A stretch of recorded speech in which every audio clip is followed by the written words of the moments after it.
నిర్ధారణకు అంతిమ నిర్ణయం డిఎన్ఏ టెస్ట్. ఉన్నది ఉన్నట్లుగా వాస్తవాలను శోధించి వివరించే మన డిఎన్ఏ టీవీ, మన రాష్ట్రం, మన ఛానల్. నమస్కారం, డిఎన్ఏ న్యూస్ కి స్వాగతం. ముందుగా ముఖ్యాంశాలు. 14 ఏళ్లు ముఖ్యమంత్రిగా ఉన్న చంద్రబాబు ఏం చేశాడో కూడా చెప్పుకోలేకపోతున్నాడని సీఎం జగన్ ఎద్దేవా. చంద్రబాబు అంటే గుర్తుకు వచ్చే పథకం ఒక్కటైనా ఉందా అని విమర్శ.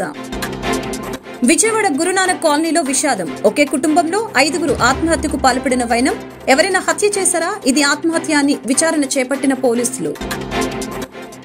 ల్యాండ్ టైటిలింగ్ యాక్ట్ అన్నది రాష్ట్ర ప్రభుత్వం నిర్ణయం కాదని వెల్లడించిన మంత్రి ధర్మాన ప్రసాదరావు.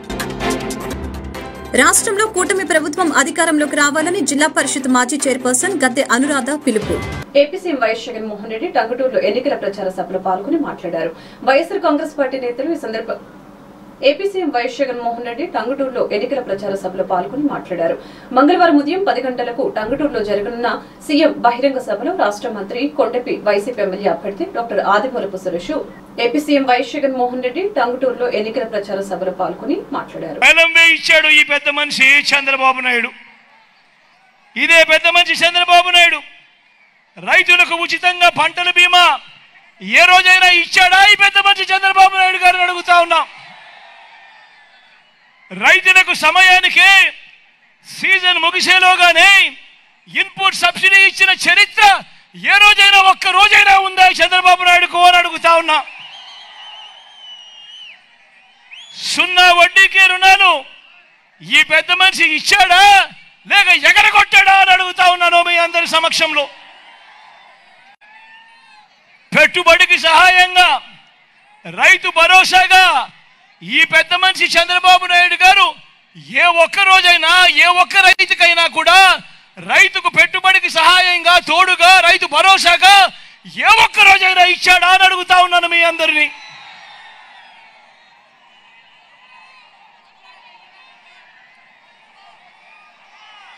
వ్యవసాయం దండగాని ఓ చంద్రబాబు నువ్వు మాట్లాడిన మాట నిజంగా దాని అడుగుతా ఉన్నాను. రైతులపై బషీర్బాగ్ లో కాల్పులు జరిపింది నువ్వు కాదా చంద్రబాబు అని అడుగుతా ఉన్నాను. రైతులను విచారించేందుకు ఏకంగా ప్రత్యేక పోలీస్ స్టేషన్లు, ఏకంగా ప్రత్యేక కోర్టులు పెట్టింది నువ్వు కాదా చంద్రబాబు అని అడుగుతా ఉన్నాను. రైతన్నలకు ఉచిత కరెంటు ఇస్తే ఆ తీగల మీద బట్టలారేసుకోవాల్సి వస్తుంది అన్న మాటలు నీవి కావా చంద్రబాబు అని అడుగుతా ఉన్నాను ఈ సందర్భంగా. ఇలా రైతులను అన్ని రకాలుగా కూడా మోసం చేసి నిట్ట నిలువులా ముంచిన ఓ చంద్రబాబు, రైతుల విషయంలో నీది బోగస్ రిపోర్టు కాదా మరి అని ఈ సందర్భంగా అడుగుతా ఉన్నాను. మరి ఒక్కసారి మీ జగన్ రైతులకు ఏం చేశాడు, వ్యవసాయానికి ఏం చేశాడు అని కూడా చూద్దామా?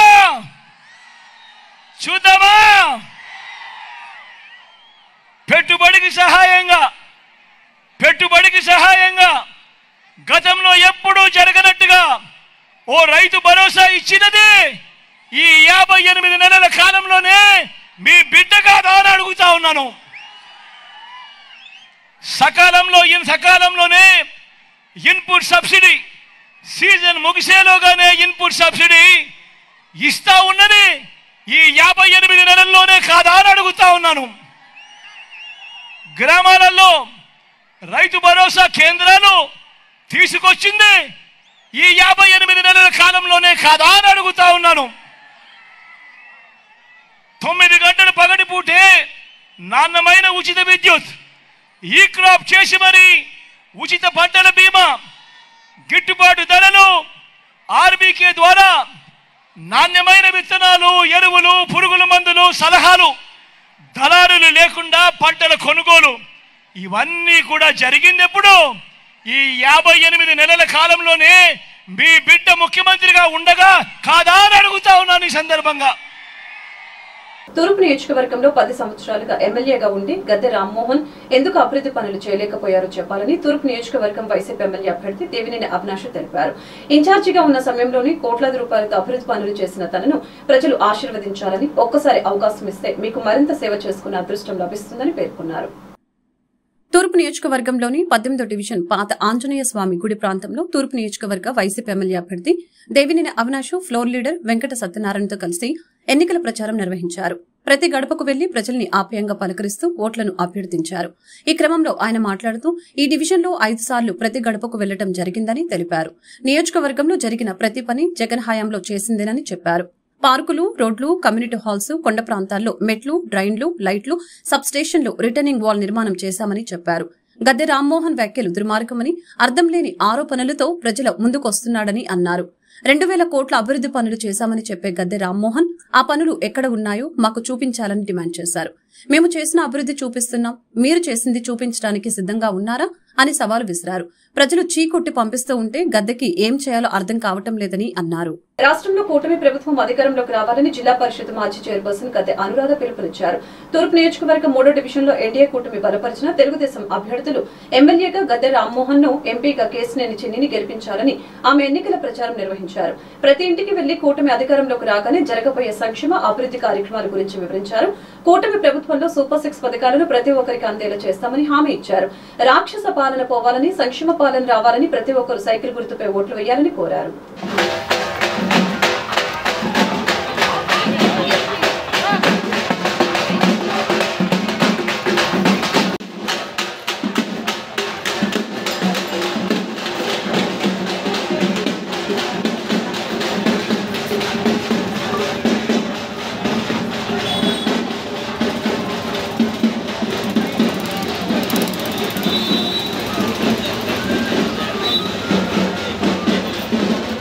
ఒకే కుటుంబంలో 5గురు ఆత్మహత్యకు పాల్పడిన హృదయ విదారక ఘటన విజయవాడ పట్టణంలోని గురునానక్ నగరంలో చోటు చేసుకుంది.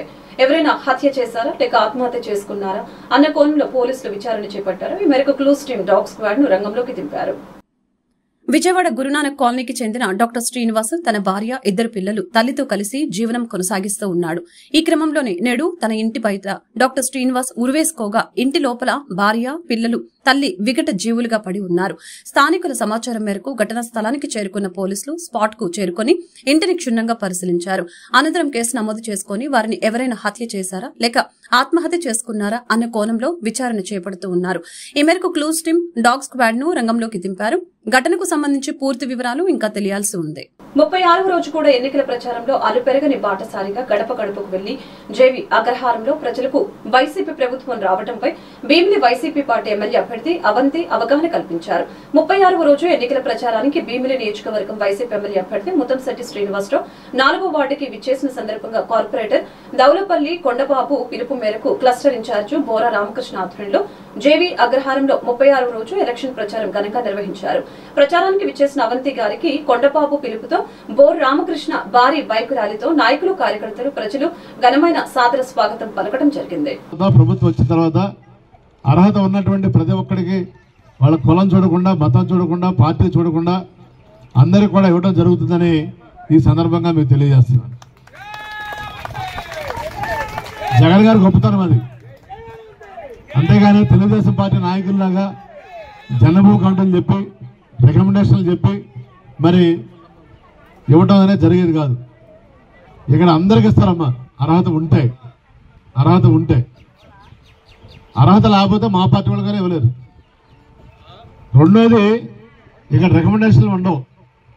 Sarpanch recommendation, corporator recommendation, MLA recommendation ఉండవు. అర్హత ఉంటే అందరికి వస్తే, అర్హత లేకపోతే ఎవరికైనా రావు, వాళ్ళు ఏ పార్టీ వాళ్ళు అనేది. అలాగే లంచాలు ఎవరు ఉన్నాయమ్మా చెప్పండి. లంచాలు ఎవరు ఉన్నాయా? ఉంటే ఉన్నాయని చెప్పండి, అది లేవని చెప్పండి. లేవు. అలాగే ఇదివరకే మీకు జయవిగ్రహారం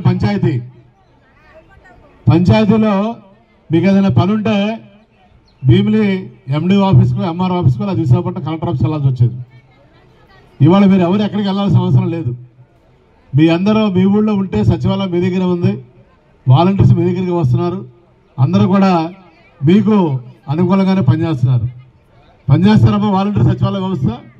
పనిచేస్తా చెప్పలు కొట్టండి. బాగా పనిచేస్తున్నారా? ఉండాలా వాలంటీర్ సచివాలయ వ్యవస్థ? అవసరం లేదా? సో ఉండాలంటే మళ్ళీ జగన్ గారు రావాలి. జగన్ గారు వస్తేనే వాలంటీర్స్ వ్యవస్థ ఉంటుంది, సచివాలయ వ్యవస్థ ఉంటుంది. ఈ రికమెండేషన్ లేకుండా, లంచాలు లేకుండా మీ అందరికీ కూడా ఇంట్లో కూర్చుంటే పథకాలు వస్తాయి. కూటమి ఎంపీ ఎమ్మెల్యే అభ్యర్థులు కింజారపు రామ్మోహన్ నాయుడు, గొండు శేఖర్ సోమవారం చేపట్టిన రోడ్ షోకి అనూహ్యమైన స్పందన లభించింది. టీడీపీ నగర అధ్యక్షులు మాదారపు వెంకటేష్ ఆధ్వర్యంలో నగర పరిధిలోని 3వ డివిజన్లో నిర్వహించిన రోడ్ షో పాత బస్టాండ్ వద్ద ప్రారంభమై 7 రోడ్ల కూడలి గుజరాతీపేట జంక్షన్ మీదుగా 44వ డివిజన్ రెల్లి వీధికి చేరుకుంది. మున్సిపల్ మాజీ చైర్పర్సన్ పైడిశెట్టి జయంతితో కలిసి రామ్మోహన్ నాయుడు, శంకర్ అక్కడ ప్రజలను ఉద్దేశించి మాట్లాడారు.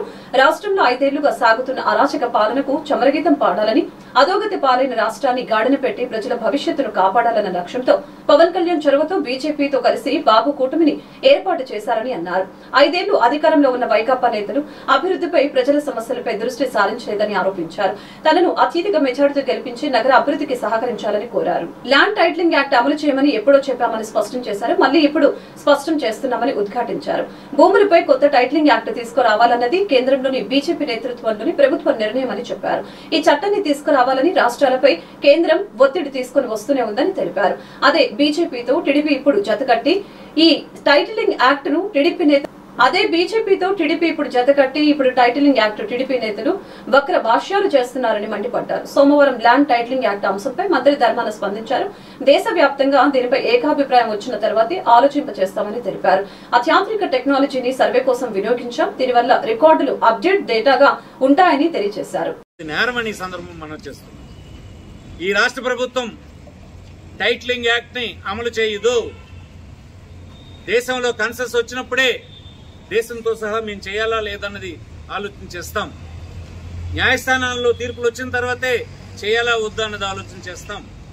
ఇప్పుడు చేసినటువంటి చట్టం ఆపేశామన్నటువంటి విషయాన్ని ఎప్పుడో చెప్పాం. సర్వే పూర్తవకుండా ఏదీ చేసే అవకాశమే లేదని చెప్పాం. మళ్ళీ దీన్ని ఎందుకు మీరు రాజకీయం చేసి ప్రయోజనం పొందాలని చూస్తున్నారు? ఇంతకుండా వైఎస్ఆర్ పార్టీ మీద ఆరోపణలు చేయడానికి మీకేమీ లేదు కదా, ఒప్పుకున్నట్టేనా మీరు? ఇలాంటి దొంగ మాటలే తప్ప నిజమైన ఆరోపణలు చేయడానికి మీకు అవకాశం లేదు గనక ఇలాంటి పట్టుకొని ఏలబడుతుంది. వాస్తవం రాష్ట్ర పౌరులంతా గ్రహించాలని, ఎలాంటి ఛాలెంజ్కైనా నేను ఏ వేదిక మీదైనా రావడానికి నేను సిద్ధంగా ఉన్నానని జగన్మోహన్ రెడ్డి ప్రభుత్వం ఈ 5 సంవత్సరాలు చేసినటువంటి కార్యక్రమాలు అయోమయంగా, కన్ఫ్యూజ్డ్ గా ఉన్నటువంటి అనేకమైనటువంటి భూముల్ని రైతులకి హక్కులు కల్పించే దిశవైపు నడిచింది తప్ప వారికి వ్యతిరేకంగా ఎక్కడా జరగలేదని మీకు మనవి చేస్తున్నాం.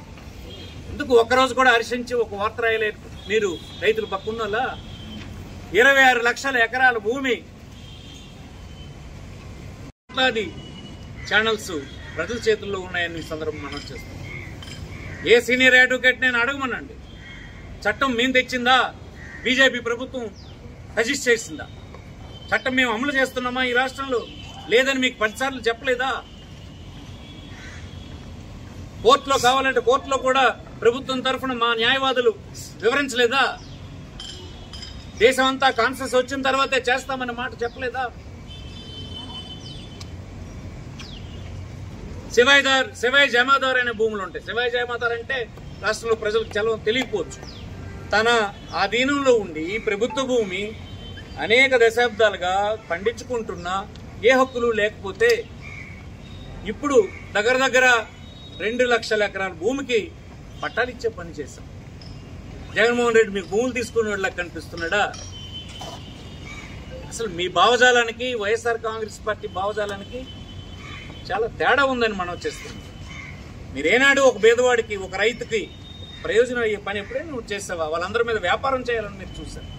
వాళ్ళ భూములు తీసుకుని రాజధానిని ఒక వ్యాపార కేంద్రంగా, రియల్ ఎస్టేట్ వ్యాపారంగా చేయాలని మీరు ప్రయత్నం చేశారు. మీకు జగన్మోహన్ రెడ్డికి లెక్క అని అడుగుతున్నాను. నువ్వు వ్యాపారం చేయాలని చూస్తే దాంట్లోనే 5 లక్షల మంది నిరుపేదలకు ఇళ్ల స్థలాలు ఇచ్చినటువంటి వాడు భూములు తీసుకున్నవాడు అవుతాడా? మీ ఆలోచనలు, మీ ఆరోపణలు ఏమైనా చూడండి, ఈ రాష్ట్రంలో స్వాతంత్రం వచ్చిన తర్వాత ఈ 75 సంవత్సరాల్లో పంపిణీ చేసినటువంటి భూమి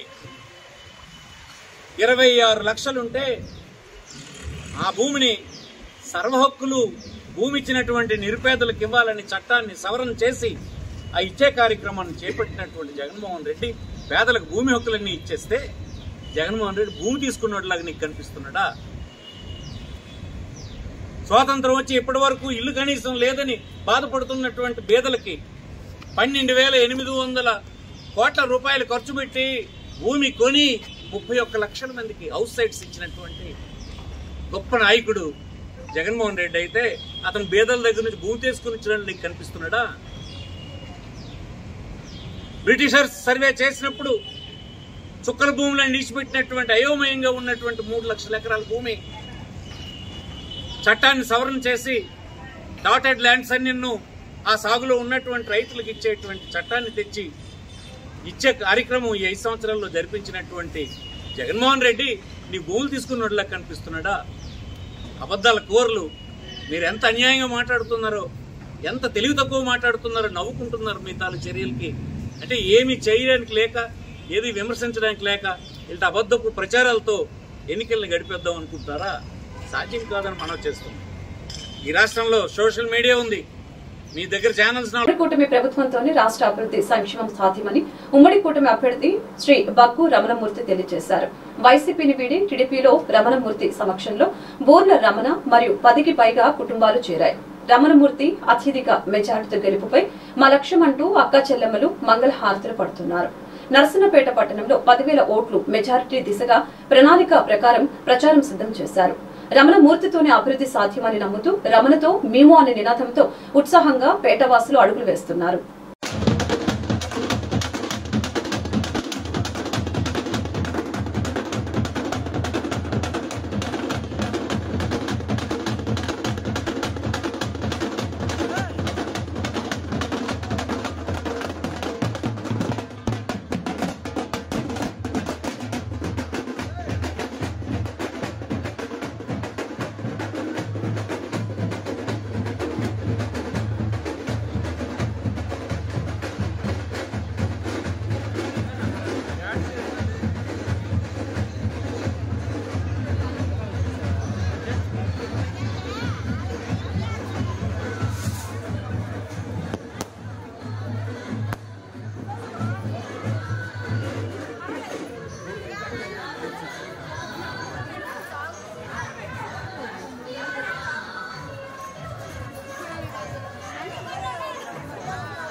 ఈరోజు బీసీవైఎం పార్టీ ఎంపీ అభ్యర్థి అయినటువంటి పి చంద్రకళ సింగపురం జంక్షన్ నుంచి అరసవల్లి వరకు రెల్లోగా వచ్చి అక్కడ మీడియాతో మాట్లాడడం జరిగింది. బీసీవైఎం పార్టీ అధికారంలోకి రాగానే ప్రతి ఒక్క రైతుకి ఒక ఆవునిస్తామని, అలాగే ప్రతి ఒక్క నిరుద్యోగి ఉద్యోగ కల్పన కల్పిస్తామని, మరియు ప్రతి ఒక్క ఆడపడుచుకి 1,500 రూపాయలు ఇస్తామని ప్రకటించారు. అలాగే త్రాగునీటి సౌకర్యాలు, అలాగే ముఖ్యంగా రైతులకి ఎటువంటి లోటు లేకుండా చూస్తామని, ప్రతి మండలాల్లో వైద్య సౌకర్యాలు లోటు లేకుండా చూస్తామని చెప్పారు. ఎంపీ అభ్యర్థులైన గోరపత్రి చంద్రకళ నేను నాతో పాండ్య ప్రసాద్ ఎమ్మెల్యే ఇక్కడ ర్యాలీ చేయడం జరిగింది. బడుగు బలహీన వర్గాలను దృష్టిలో పెట్టుకొని రైతు శ్రేయస్సును ప్రజా సంక్షేమాన్ని దృష్టిలో పెట్టుకొని మన రామచంద్ర యాదవ్ గారు బీసీవై పార్టీని ఆవిర్భవించడం జరిగింది.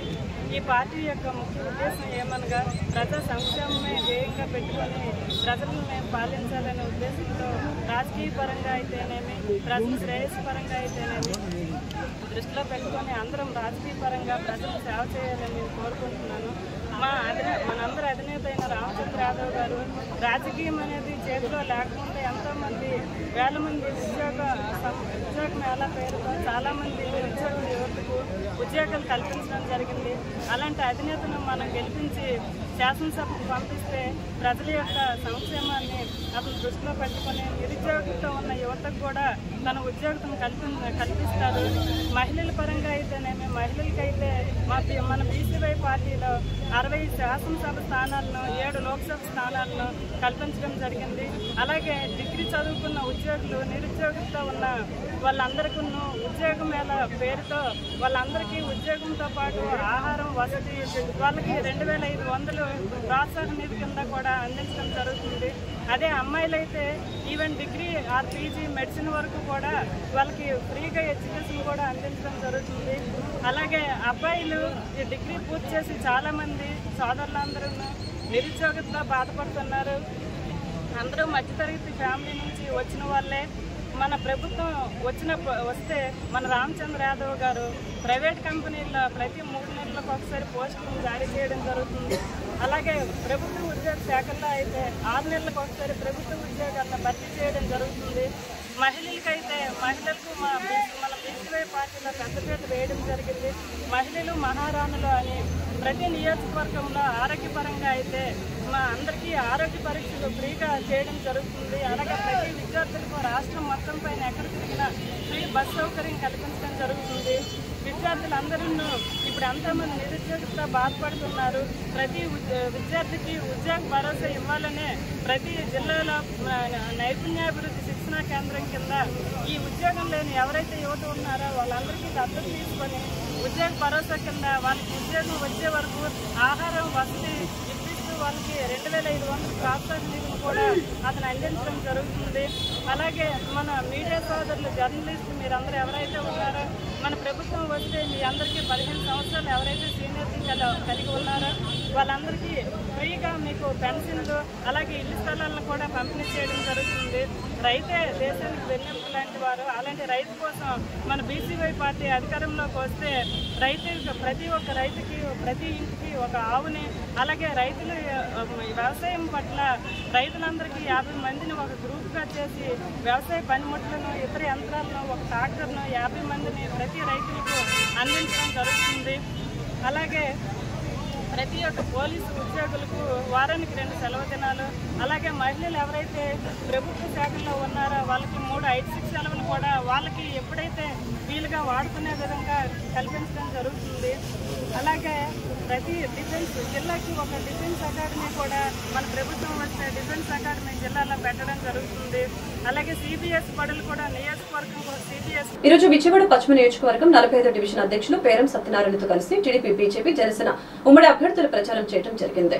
సితార సెంటర్ నుంచి మొదలై రాజుగారు plots, Ambedkar road, rotary Nagar road, Prajashakti Nagar, కబేల సెంటర్ వరకు ప్రచారం జరిగింది. ఈ ప్రచారంలో ప్రజల వద్దకు వెళ్లి వారి కష్ట నష్టాలను తెలుసుకుని వారు అధికారంలోకి రాగానే మీ సమస్యలు పరిష్కరిస్తామని తగు న్యాయం చేస్తామని వ్యాఖ్యానించారు.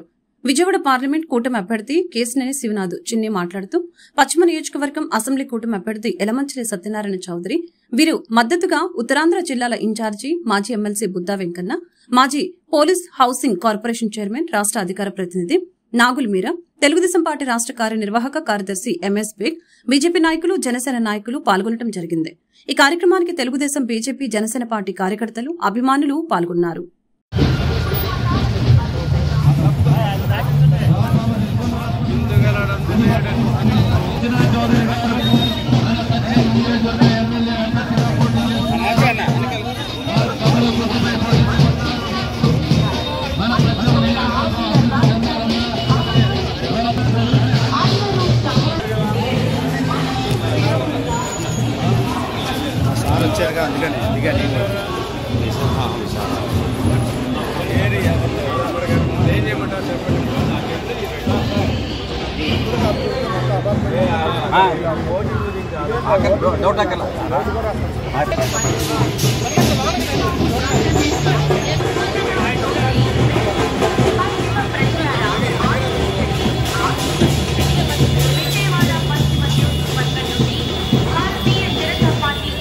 వార్తలు ముగించే ముందు ముఖ్యాంశాలు మరొకసారి.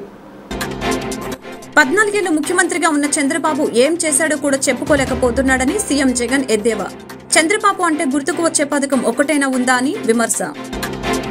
విజయవాడ గురునానక్ కాలనీలో విషాదం. ఒకే కుటుంబంలో 5గురు ఆత్మహత్యకు పాల్పడిన వైనం. ఎవరైనా హత్య చేశారా? ఇది ఆత్మహత్య అని విచారణ చేపట్టిన పోలీసులు. ల్యాండ్ టైటిలింగ్ యాక్ట్ అన్నది రాష్ట్ర ప్రభుత్వం నిర్ణయం కాదని వెల్లడించిన మంత్రి ధర్మాన ప్రసాదరావు. రాష్ట్రంలో కూటమి ప్రభుత్వం అధికారంలోకి రావాలని జిల్లా పరిషత్ మాజీ చైర్పర్సన్ గద్దె అనురాధ పిలుపు. ఈ వార్తలు ఇంతటితో సమాప్తం. మరొక బులెటిన్ మళ్ళీ కలుద్దాం. నమస్కారం. నిజ నిర్ధారణకు అంతిమ నిర్ణయం డిఎన్ఏ టెస్ట్. ఉన్నది ఉన్నట్లుగా వాస్తవాలను శోధించి వివరించే మన డిఎన్ఏ టీవీ. మన రాష్ట్రం, మన ఛానల్.